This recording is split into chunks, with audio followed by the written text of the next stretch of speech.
सनातनी को यहाँ पहुँचना चाहिए। हम सिर्फ आपको निमंत्रण दे रहे हैं, आना ना आना आपकी मर्जी है। आप जितनी बड़ी संख्या में यहाँ पहुँचेंगे, हमारा संकल्प, सनातनी हित का संकल्प उतना ही सफल होगा।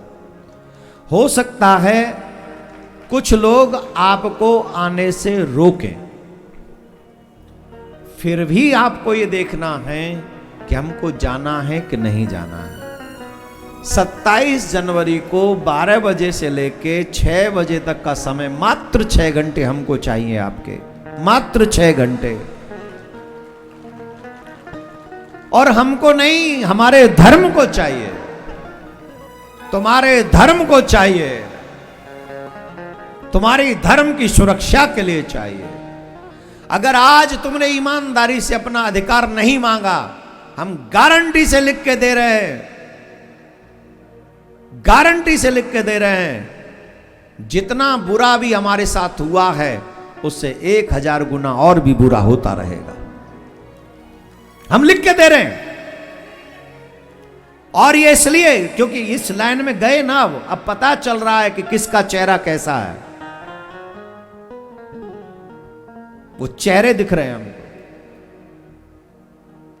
हमारा कोई स्वार्थ नहीं, हम तो एक स्वार्थ, धर्म और रक्षति रक्षिता। लेकिन आपसे आग्रह है, हो सकता है आपसे ही जुड़े लोग आपको कहें कि मत जाओ, लेकिन प्रश्न करना अपने आप से, मेरा जाना उचित है कि न जाना उचित है। अगर हिंदू हो और अपनी मां का कर्ज चुकाना हो और धर्म का कर्ज चुकाना हो, मेरा ओपिनियन है कि मुझे जाना चाहिए। और ये सनातन की सुरक्षा की बात है। अभी तो हमारा धन लिया जा रहा है, मंदिरों की प्रॉपर्टियां दी जा रही है। आने वाले समय में तो देखिएगा क्या क्या ले लेंगे ये हमारा।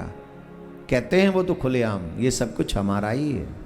कुंभ की नगरी को अपना कह दिया, तुम्हारी तो औकात ही क्या है, तुम हो क्या। ध्यान रखिए, जो धर्म की हत्या करे वो चाहे कितना भी बड़ा आदमी हो, उसका परित्याग कर दो। अगर अधर्मी के साथ खड़े रहे तो तुम्हारा हश्र दुर्योधन जैसा होगा, पितामह भीष्म जैसा होगा, दुशासन जैसा होगा, द्रोणाचार्य जैसा होगा। धर्मात्मा के साथ खड़े हो जाओ, तुम्हारा हश्र वीर अभिमन्यु की तरह होगा। अगर मारे भी गए तो इतिहास तुम्हें गाएगा, अगर मारे भी गए तो इतिहास गाएगा।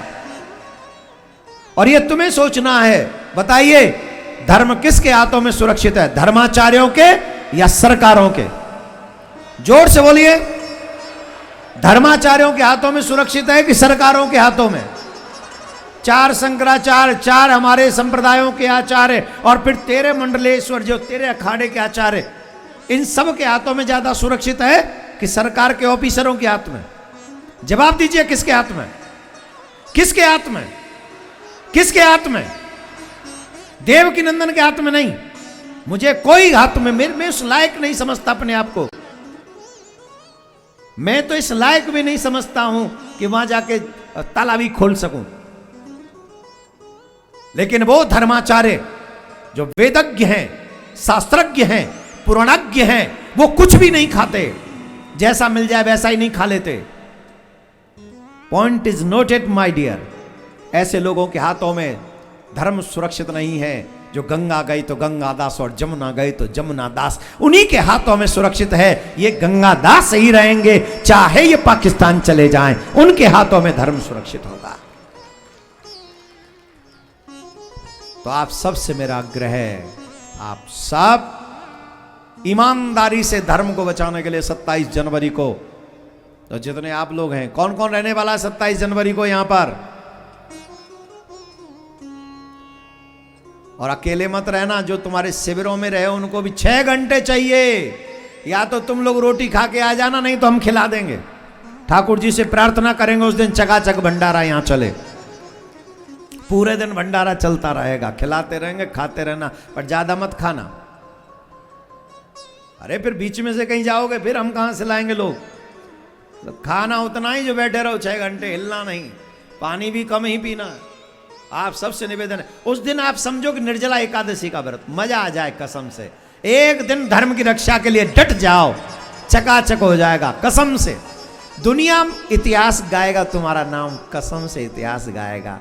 और तुम उन लोगों में आ जाओगे कि किसी आजाद देश में भी धर्म की आजादी के लिए जो लड़ाई शुरू हुई थी 27 जनवरी को, उसमें हमारा नाम लिखा जाएगा, आपका नाम लिखा जाएगा।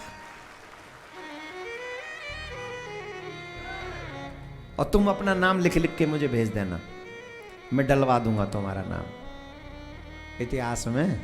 अरे हमारा इतिहास सरकार थोड़ी लिखेगी, ये कॉपी हम ही बनाएंगे अपने इतिहास की, फाइल बनाएंगे, उसमें तुम सबका नाम डलवा देंगे। हाँ चकाचक। तो धर्मो रक्षति रक्षिता। तो भगवान मथुरा में लीला करते हैं, फिर उद्धव जी को ब्रज भेजते हैं, आदि आदि लीला है।